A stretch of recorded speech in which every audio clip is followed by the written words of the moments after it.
In the bustling city of Jerusalem, Peter stood before a large crowd of believers. He had amazing news to share. God's love isn't just for us, Peter explained with a wide smile.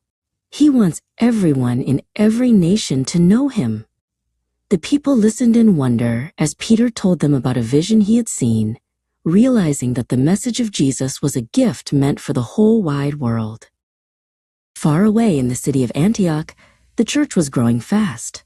Barnabas, a man known for being very encouraging, knew he needed help. He traveled to the city of Tarsus to find his friend, Paul. When they met, they shook hands warmly.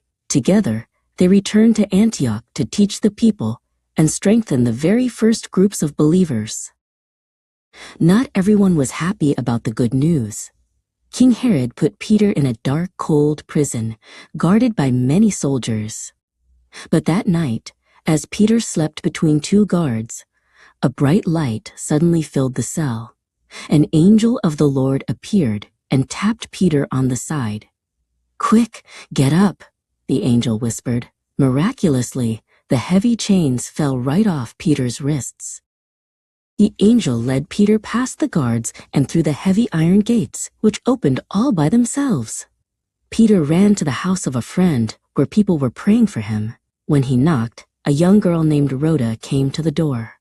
She was so shocked to hear Peter's voice that she forgot to open the door and ran back inside shouting, "Peter is here!" The church in Antioch continued to pray and work hard. One day, the Holy Spirit gave them a special mission for Paul and Barnabas. The believers laid their hands on them and sent them off on a grand adventure. Paul and Barnabas climbed onto a large wooden ship, ready to sail across the blue sea to tell people in far-off lands about Jesus. Their journey took them to many cities. In a place called Lystra, Paul met a man who had never been able to walk. Paul looked at him and saw that the man had faith to be healed. "Stand up on your feet," Paul shouted. Suddenly, the man jumped up and started walking and leaping for joy for the first time in his life. As the church grew, the leaders met in Jerusalem to talk about important rules. Peter stood up and reminded everyone that God looks at the heart. Then James, the leader of the Jerusalem church, spoke up. He agreed that God was welcoming people from everywhere. They decided to send letters to all the new churches to encourage them and welcome them into the family. Paul began a new journey with a friend named Silas. They traveled to the city of Philippi. On the Sabbath day, they went down to the river to find a place to pray.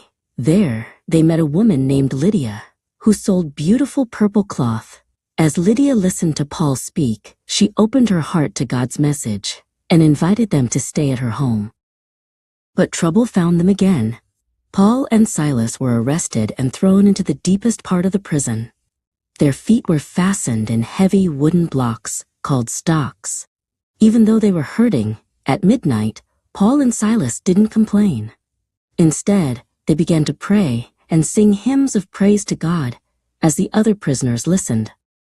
Suddenly, a great earthquake shook the foundations of the prison.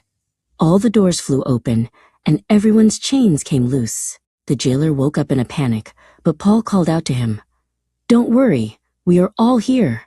The jailer was so moved that he fell down before Paul. "What must I do to be saved?" he asked. That very night, the jailer and his whole family believed in Jesus.